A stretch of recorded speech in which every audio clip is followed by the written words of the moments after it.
আসসালামু আলাইকুম রহমতুল্লাহ। প্রিয় শিক্ষার্থী বন্ধুরা, নিশ্চয়ই ভালো আছো। জেনিত ম্যাথ স্টাডির পক্ষ থেকে তোমাদেরকে স্বাগত জানাচ্ছি। প্রিয় শিক্ষার্থী বন্ধুরা, এখন আমি আলোচনা করব অর্ধবার্ষিক পরীক্ষা 2022 অষ্টম শ্রেণী গণিত সৃজনশীল প্রশ্ন। এটি মডেল প্রশ্ন নিয়ে। তোমাদের অর্ধবার্ষিক পরীক্ষার সামনে কয়েকদিন পরেই তোমাদের অর্ধবার্ষিক পরীক্ষা অনুষ্ঠিত হবে। এই প্রশ্ন কেমন হবে সেটি আমি আমার জেনিত ম্যাথ স্টাডি চ্যানেলের মাধ্যমে তোমাদেরকে প্রত্যেকটা ক্লাসের জানিয়ে দিছি। ক্লাস 6 থেকে শুরু করে ক্লাস 10 এসএসসি পরীক্ষা 2023-দের প্রি টেস্ট পর্যন্ত দেখাচ্ছি প্রত্যেকটার, এবং সাজেশন দিয়েছি। সাজেশনগুলো তোমরা দেখতে পারো। প্রিয় শিক্ষার্থী বন্ধুরা, তো চলো আমরা মূল আলোচনাতে চলে যাব। তার আগে তোমাদেরকে বলবো, তোমরা যারা আমার জেনিত ম্যাথ স্টাডি চ্যানেলটি এখনও সাবস্ক্রাইব করোনি, সাবস্ক্রাইব করে বেল বাটন অন করে দিয়ে লাইক কমেন্ট শেয়ার করবা, যাতে পরবর্তীতে এই জাতীয় কন্টেন্ট দিলে তোমরা পেয়ে যেতে পারো। তো চলো আমরা প্রশ্ন যেটি সেটি নিয়ে আলোচনা করি।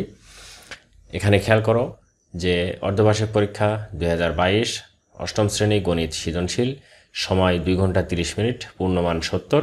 দ্রষ্টব্য: ডান পাশের সংখ্যা প্রশ্নের পূর্ণমান জ্ঞাপক। ক বিভাগ পাটিগণিত হতে 2টি, খ বিভাগ বীজগণিত হতে 2টি, গ বিভাগ জ্যামিতি হতে 2টি এবং ঘ বিভাগ তথ্য উপাত্ত অর্থাৎ এই পরিসংখ্যান হতে 1টি নিয়ে মোট 7টি প্রশ্নের উত্তর দিতে হবে।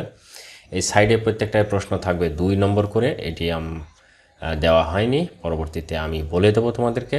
দেখো 1 নম্বর প্রশ্ন, পাটিগণিত ক বিভাগ সেটি এই পাটিগণিত ক বিভাগে মোট প্রশ্ন হবে হচ্ছে নম্বর হবে 20। 2টি প্রশ্নের উত্তর দিতে হবে। মোট প্রশ্ন আছে হচ্ছে 3টা।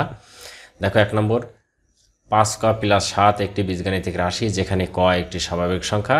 ক নম্বর প্রশ্ন, রাশিটির প্রথম ও দ্বিতীয় পদ নির্ণয় করো। খ নম্বর, উদ্দীপকের আলোকে প্রথম 3টি পদের জ্যামিতিক প্যাটার্ন অঙ্কন করে মোট রেখাংশের সংখ্যা নির্ণয় করো। এবং গ নম্বর, রাশিটি প্রথম 50টি পদের সমষ্টি সূত্রের সাহায্যে নির্ণয় করো। এই অঙ্কটি খুবই ইম্পর্টেন্ট তোমাদের জন্য, তোমাদের পরীক্ষায় খুবই আসার মতো, এই জন্য আমি অঙ্কটি দিয়েছি। এবারে দেখো 2 নম্বর, কোনো আসল 5 বছরে মুনাফা আসলে 1100 টাকা, মুনাফা আসলের 3/8 অংশ হলে ক নম্বর আসল কত, খ নম্বর বার্ষিক মুনাফার হার কত, গ নম্বর উক্ত আসল 7 বছরে মুনাফা আসলে কত হবে। 3 নম্বর প্রশ্ন যেটি দিয়েছি সেটি হচ্ছে, একই হার মুনাফায় কোনো মূলধন 1 বছর অন্তে চক্রবৃদ্ধি মূলধন 525 টাকা এবং 2 বছর অন্তে চক্রবৃদ্ধি মূলধন 551.25 টাকা হলে ক নম্বর সরল মুনাফা ও চক্রবৃদ্ধির মুনাফার মূলধন নির্ণয় সূত্রটি লিখো। খ নম্বর মূলধন নির্ণয় করো, মূলধন মানে আসল। এবং গ নম্বর, একই হারে উক্ত মূলধনের জন্য পি বছর 3 বছর পর সরল মুনাফা ও চক্রবৃদ্ধির মুনাফার পার্থক্য নির্ণয় করো। এটি হচ্ছে বীজগণিত ছিল নাকি পাটিগণিত ছিল। এই পাটিগণিত থেকে প্যাটার্ন থেকে একটি অধ্যায় দিয়েছি, অনুশীলনী 1 এবং অনুশীলনী 2.1 থেকে এই প্রশ্নটা দিয়েছি। এটি এই 2 নম্বরটা, এবং 3 নম্বর প্রশ্নটি দেওয়া হয়েছে 2.2 থেকে, এটা দেওয়া হয়েছে 2.1 থেকে, এবং এটা হচ্ছে 1 অনুশীলনী থেকে। এই হচ্ছে পাটিগণিত ছিল এবং এই অঙ্কগুলো খুবই ইম্পর্টেন্ট। এই অধ্যায়ে আরেকটা অঙ্ক আছে, সেই অঙ্কটাও খুবই ইম্পর্টেন্ট। একটা অঙ্ক আছে মুনাফা আসলে এত টাকা, এবং আরেকটা আছে, একটা 3 বছরে আছে, একটা 5 বছরে মুনাফা আসলে এত টাকা। এই জাতীয় একটা অঙ্ক আছে, এই অঙ্কটা খুব ইম্পর্টেন্ট, কেননা আমি যে অঙ্ক দিয়েছি 2টা সেটিও ইম্পর্টেন্ট, ওইটাও ইম্পর্টেন্ট। এজন্য সবগুলো অঙ্ক দিতে পারি নাই, পরবর্তীতে আরও যদি মডেল প্রশ্ন নিয়ে আলোচনা করি তখন দিয়ে দেব। এখন দেখো খ বিভাগ বীজগণিত 4 নম্বর প্রশ্ন, এটি দিয়েছি 4 অনুশীলনী থেকে। এখানে a² - 6a + 1 = 0 হলে যেখানে a > 0 অর্থাৎ a বড়, এখানে ক নম্বর প্রশ্নটি a + 1/a এর মান নির্ণয় করো। খ নম্বর প্রশ্নটি দেখাও যে a³ + 1/a³ = 198। এটা হচ্ছে একটি প্রশ্ন ছিল। অঙ্কটি খুব সোজা এবং ইম্পর্টেন্ট। প্রিয় শিক্ষার্থী বন্ধুরা, দেখো গ নম্বরটা a² - 1/a² into a⁴ + 1/a⁴ এর মান নির্ণয় করো। এবং 5 নম্বর 4 ইন্টু x² - ax তার হোল স্কয়ার, এটি একটি রাশি। দ্বিতীয় রাশি 6x into x³ - x² a² x, এবং তৃতীয় রাশি হচ্ছে 14x³ ইন্টু x³ - a³ এবং চতুর্থ 1 2 3 4 চতুর্থ রাশি আছে 7x⁶ - a⁶ রাশি, 4টি বীজগণিতীয় রাশি। এখন ক নম্বর প্রশ্নটি এখানে বলছে যে চতুর্থ রাশিটিকে উৎপাদকে বিশ্লেষণ করো, অর্থাৎ 1 2 3 4 এই 4 নম্বর রাশিটি, এই রাশিটিকে উৎপাদকে বিশ্লেষণ করতে বলছে।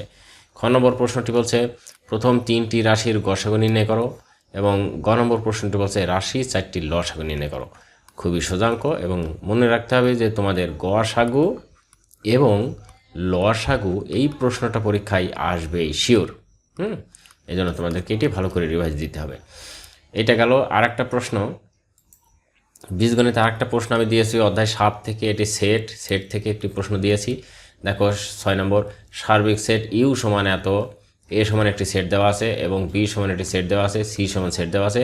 এখন ক নম্বর প্রশ্নটি বলছে এ সেটকে তালিকা পদ্ধতিতে প্রকাশ করো এবং খ নম্বর বলছে উদ্দীপকের আলোকে প্রমাণ করো যে এ ইউনিয়ন বি প্রাইম সমান এ প্রাইম বি প্রাইম। এবং গ নম্বর প্রশ্নটি বলছে এ ইউনিয়ন সি এর উপসেট নির্ণয় করো এবং উপসেট সংখ্যা কত। এই অঙ্কটিও তোমাদের জন্য খুব ইম্পর্টেন্ট, ভালো করে রিভাইজ দিবা। আমি যে প্রশ্নগুলো দিয়েছি এটি মডেল প্রশ্ন, কিন্তু ইম্পর্টেন্ট বেছে দিয়েছি, সুতরাং এই প্রশ্নগুলো দিলেই আশা করা যায় অনেকগুলোই কমন পাবা। গ বিভাগ বীজগণিত অংশ থেকে দেখো, জ্যামিতি অংশ থেকে গ বিভাগ 7 নম্বর একটি অঙ্ক দিয়েছি। এটি তোমাদের মূল বইয়েরই একটি উপপাদ্য। একটি ঘনকের ধার, এখানে একটি সামান্তরিক দেওয়া আছে। এই ঘনকের ধার 5 সেন্টিমিটার হলে সমগ্র তলের ক্ষেত্রফল নির্ণয় করে একটি প্রশ্ন। এবং খ নম্বর উদ্দীপকের আলোকে প্রমাণ করো যে পি কিউব প্লাস কি কিউব প্লাস আর কিউব প্লাস এস কিউব সমান 4 সমকোণ, অর্থাৎ উপপাদ্য 1। এটি আমি দিয়েছি হচ্ছে উপপাদ্য 1, এটা মনে রাখতে হবে। উপপাদ্য 1টা তোমাদের জন্য খুব ইম্পর্টেন্ট। তোমাদের বইয়ে আছে হচ্ছে এরকম, এ কোণ প্লাস বি কোণ প্লাস সি কোণ প্লাস ডি কোণ সমান 4 সমকোণ। হ্যাঁ, এরকম আছে 4 সমকোণ। আর আমি এখানে দিয়েছি শুধু চিহ্নটা পরিবর্তন করে। এবার দেখো 8 নম্বর একটা অঙ্ক, এটি রম্বস একটি চিত্র দেওয়া হয়েছে। এখন P Q R S সামান্তরিকের P R এবং কিউ আর কর্ণদ্বয় পরস্পরকে ও বিন্দুতে ছেদ করেছে। তাহলে ক নম্বর প্রশ্ন কিউ পি এস সমান 65 ডিগ্রি হলে পি এস আর এর মান নির্ণয় করো। এবং খ নম্বর প্রমাণ করো যে কিউ ও সমান ও এস, এটি একটি ভেরি ইম্পর্টেন্ট প্রশ্ন। এবং গ নম্বর দেখো পি কিউ আর সমান 90 ডিগ্রি হলে প্রমাণ করো যে পি আর সমান কিউ এস, অর্থাৎ এই পি আর অর্থাৎ এই কর্ণ দুইটা প্রমাণ করতে বলছে যে এটা যদি 90 ডিগ্রি হয় তাহলে প্রমাণ করতে বলছে। এবং 9 নম্বর প্রশ্ন একটি দিয়েছি, সেটি হচ্ছে একটি সামান্তরিক সম্পাদ্য, দুইটি সন্নিহিত বাহুর দৈর্ঘ্য 4.4 সেন্টিমিটার 5.5 সেন্টিমিটার এবং এদের অন্তর্ভুক্ত কোণ 60 ডিগ্রি। তাহলে ক নম্বর প্রশ্নটি হচ্ছে প্রদত্ত তথ্যগুলো চিত্রের মাধ্যমে প্রকাশ করো। গ নম্বরটি হচ্ছে সামান্তরিকটি আঁকো, অঙ্কনের চিহ্ন বিবরণ আবশ্যক। এবং গ নম্বর প্রশ্নটি হচ্ছে সামান্তরিকের উক্ত বাহুদ্বয়কে কোনো রম্বসের দুটি কর্ণের দৈর্ঘ্য ধরে রম্বসটি আঁকো, অঙ্কনের চিহ্ন বিবরণ আবশ্যক। এইটা ছিল এটাও খুবই ইম্পর্টেন্ট। তোমাদের মোট বইয়ে আছে একটি আছে রম্বস আর একটি আছে বর্গ। এই দুইটার ভিতরে তোমাদের পরীক্ষায় যে কোনো একটি আসবে, মনে রাখতে হবে। এবং গ বিভাগ তত্ত্ব উপাত্ত অর্থাৎ পরিসংখ্যান থেকে 10 নম্বর একটি অঙ্ক দেওয়া হয়েছে। এটি হচ্ছে শ্রেণীব্যাপ্তি দেওয়া আছে, গণসংখ্যা দেওয়া আছে।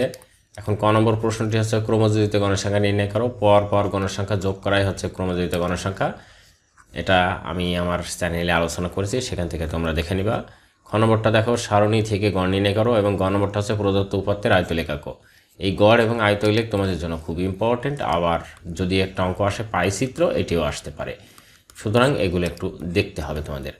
11 নম্বর অঙ্কটি অষ্টম শ্রেণীর 35 জন শিক্ষার্থীর গণিতে প্রাপ্ত নম্বর নিচে দেওয়া হয়েছে 35 জন শিক্ষার্থীর। এখন ক নম্বর প্রশ্নটি এখানে বলছে যে শ্রেণী ব্যবধান 5 ধরে শ্রেণীর সংখ্যা নির্ণয় করো। গ নম্বর শ্রেণী ব্যবধান 5 ধরে গণসংখ্যা নির্বাচন সারণী তৈরি করো। এবং গ নম্বর বলছে সারণী থেকে গড় নির্ণয় করো। এই হচ্ছে ক খ গ 3টা প্রশ্ন। এই ছিল হচ্ছে মোট আমার প্রশ্ন। প্রিয় শিক্ষার্থী বন্ধুরা, আশা করি প্রশ্নটি তোমাদের খুবই ভালো লেগেছে এবং খুবই চমকপ্রদ হবে।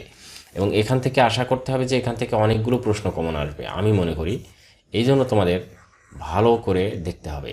ওকে, এই যে প্রশ্নগুলো দিয়েছি, প্রশ্নগুলোর মধ্য থেকে অনেকগুলো প্রশ্ন কমন আসবে, সেজন্য এইগুলো রিভাইজ দেবে এবং এর উত্তরগুলো আমি পর্যায়ক্রমে দিয়ে দেবো পরীক্ষার হতে তার আগেই।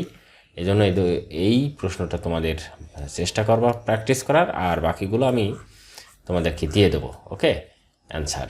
প্রিয় শিক্ষার্থী বন্ধুরা, তোমরা ভালো থাকো, সুস্থ থাকো। আগামীতে তোমাদের সাথে অবশ্যই দেখা হবে। তবে তার আগে বলবো, তোমরা এই জাতীয় কন্টেন্ট যদি পেতে চাও তাহলে আমার চ্যানেলটি সাবস্ক্রাইব করে বেল বাটন অন করে দিয়ে লাইক কমেন্ট শেয়ার করবা। এবং আমি সাজেশন দিয়েছি, এই সাজেশনগুলো যদি দেখতে চাও তাহলে আমার চ্যানেলে ভিজিট করবা, অবশ্যই পেয়ে যাবা। প্রিয় শিক্ষার্থী বন্ধুরা, আল্লাহ হাফেজ।